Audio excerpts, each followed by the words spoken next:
Alors vous dites que Marie est montée au ciel avec son corps. Or la Bible ne parle pas de ça. Parlez-nous de l'Assomption. Alors, la Bible ne parle pas de ça. Mais comme je viens de dire, qu'il n'y a pas que la Bible. Dans l'Église, il y a la tradition. Il y a des événements qui ont eu lieu, qui ne sont pas totalement écrits dans l'Évangile. Je vous donne par exemple 2 textes qui vous le montrent. C'est Luc chapitre 1.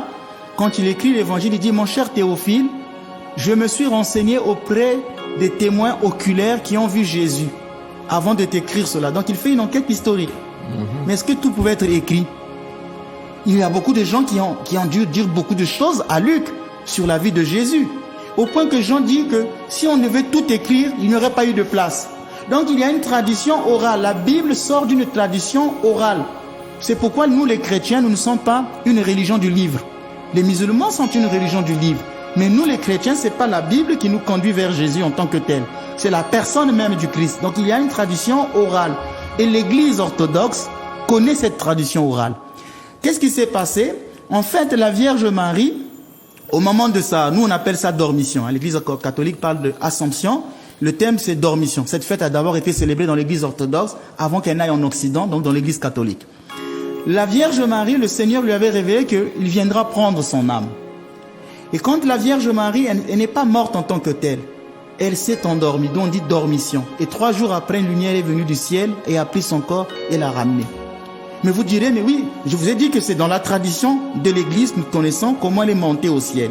Mais ce mystère est possible même quand on va dans la Bible, puisque la chair de Marie a été unie à la chair du Christ. Comment voulez-vous que cette chair connaisse la corruptibilité? Comme je vous disais pour le buisson ardent, le seul moment où Dieu apparaît dans un lieu, ce lieu est sanctifié. La chair du Fils de Dieu, qui est une chair immortelle, a été unie à la chair de la Mère de Dieu. Vous pensez que cette chair pouvait connaître la corruption?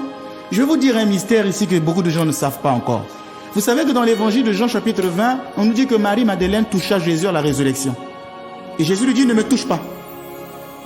Il toucha Jésus. Est-ce que vous savez que la main de Marie-Madeleine jusqu'aujourd'hui, elle est au mont Athos, dans le monastère où j'ai été formé, au monastère Simone-Pétra. Moi, j'ai touché cette main.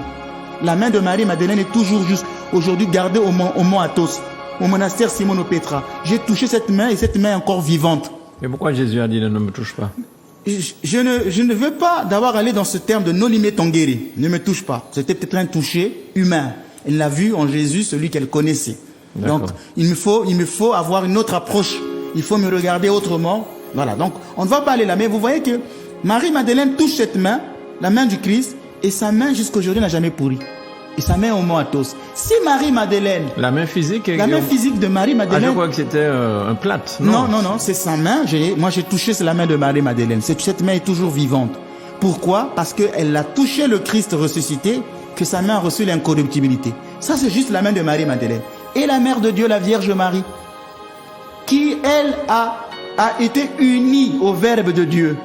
Vous pensez que son corps pouvait connaître la putréfaction? Non.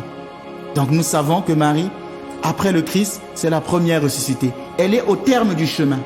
Et nous sommes sur la route qui y mène.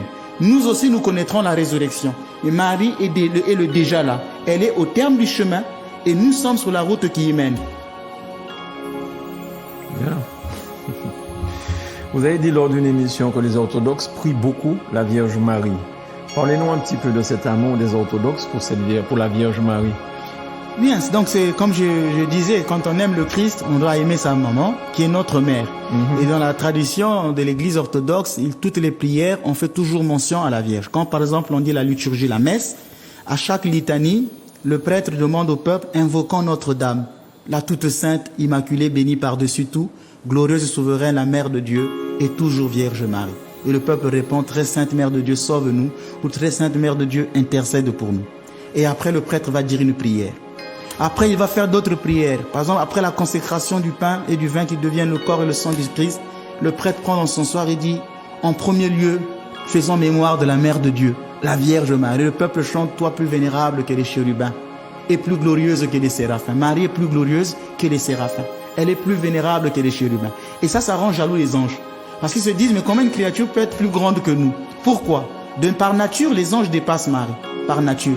Mais par grâce, Marie dépasse les anges parce que ce ne sont pas les anges qui ont enfanté Dieu. Donc elle a une place de prédilection. Et nous savons que le Christ ne refuse rien à sa mère.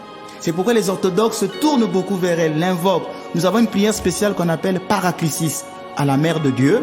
C'est une prière de consolation que nous disons souvent les vendredis à 17h, même là au Lamentin. C'est au cours de cette prière que nous demandons beaucoup de choses à la Vierge. Et dans mon ministère, quand je prie pour les malades, je cite et je célèbre toujours la Paraclésis. Les fidèles peuvent avoir cette prière, elle est vendue sur place au Lamentin. J'ai rencontré un frère qui s'appelle Serge, qui était paralysé. Il ne pouvait pas se lever, il était paralysé là sur le lit. Il ne pouvait pas bouger, il était gravement malade. Et je suis arrivé, j'ai dit la prière de la Paraclésis. Et je lui ai dit, dans 3 jours, une goutte d'eau viendra du ciel et tombera sur toi. En Afrique, c'était en pleine saison sèche, il n'y avait pas de pluie, c'était pas possible. 3 jours après, une goutte d'eau tombe sur lui. Il voulait regarder la toiture pour voir d'où vient cette goutte d'eau et il se rend compte qu'il marchait. Et chaque fois que je fais des prières pour les malades, je demande toujours le suffrage de la Vierge. Quand je vous me disiez pourquoi vous n'avez pas d'attaque, c'est parce que Satan craint la Vierge Marie. L'unique moyen pour être protégé des attaques diaboliques, c'est d'avoir une grande dévotion à la Vierge Marie. Dans Genèse, c'est déjà en Genèse 3, verset 15, ce qu'on appelle, ce verset est appelé le proto-évangile, première annonce de l'évangile dans l'Ancien Testament. Dieu dit à Satan, la descendance de la femme t'écrasera. C'est pourquoi Satan a peur de la Vierge Marie. Satan, c'est celui qui est maculé du péché. Et Marie, c'est elle qui est immaculée. Elle n'en a pas. Et c'est ça qui est pour Satan craint en la Vierge. Chaque fois que vous faites par exemple un exorcisme, si vous citez le nom de la Vierge, le démon recule. Je faisais un exorcisme, le démon est en train de refuser de sortir du corps d'une femme. J'étais obligé de prendre cette femme, de la ramener devant l'icône de la Vierge. Et quand j'ai dit la mère de Dieu te l'ordonne, elle a dit pas celle-là. Le démon est tombé et parti. C'est pourquoi nous avons une grande dévotion. Et vous savez que les personnes qui prient beaucoup la Vierge, le jour de leur mort, sont parfois épargnées des peines qui viennent après l'au-delà. Dernièrement, on a parlé de la mort. Eh bien, la Vierge Marie vient prendre souvent ces âmes qui ont eu une grande dévotion pour elle. C'est pourquoi dans l'église orthodoxe, à la prière des complis, nous faisons beaucoup de prières à la Vierge Marie lors des prières des complis et on lui demande de veiller sur l'agonie de notre âme. Donc nous avons une panoplie de prières, nous connaissons tout ce secret. Il faut avoir une grande dévotion à la Vierge Marie. C'est pourquoi quand je vous disais, vous m'avez posé, est-ce qu'on peut baptiser, on peut exorciser un non-chrétien? C'est la même chose aussi dans le cas de l'exorcisme des non-orthodoxes ou des non-catholiques, parce qu'au moins c'est les catholiques et les orthodoxes qui ont gardé cette grande dévotion à la Vierge Marie. Eh bien avec des protestants, c'est souvent difficile, parce que vous allez leur donner des prières. L'émission prochaine, nous parlerons des prières de libération. Je vous ramènerai les livres sur des prières de libération. Dans ces prières, il y a des invocations à la Vierge. Donc pour nous résumer, nous avons cette grande dévotion parce que nous savons que le Christ écoute aucune prière de la Vierge, le Christ ne la refuse. Je veux finir par un autre témoignage. Permettez-moi, j'espère que j'ai 1 minute encore. Oui. Je recevais une femme protestante qui était atteinte d'un cancer. J'ai prié pour elle et j'ai fait la prière de la Paraclésis à la Vierge Marie avec elle. Nous l'avons fait pendant 12 jours. Et après cette prière, je l'ai renvoyée à l'hôpital. Le cancer avait disparu. Elle était contente. Et je lui ai remis une icône, une image de la Vierge, pour lui dire, garde, fleuris cette image dans ta maison, allume souvent des veilleuses là pour honorer la Vierge Marie. Toi aussi, reçois Marie dans ta maison comme l'a fait Jean. Puis un pasteur est arrivé, cité des versets bibliques, comme toujours, il lui a demandé de brûler l'icône. Elle a brûlé l'image de la Vierge. Et moi, pendant que je dors, j'entends la Vierge me dire, Ménas, elle m'a brûlé. Elle m'a brûlé. Et moi, je dis, mais qui t'a brûlé, maman? Elle m'a brûlé. Je me lève, je ne comprends pas mon rêve de prime abord. Puis, quelques jours après, je rencontre le mari de la dame, qui me rapporte ce qui s'est passé dans sa maison, qu'elle a brûlé l'image de la Vierge. Mais c'est un sacrilège. Et quelques jours après, la dame était morte. Les personnes qui s'en prennent à la Vierge Marie s'attirent les foudres du Christ. C'est comme ici en Martinique, les gens commençaient à casser des statues.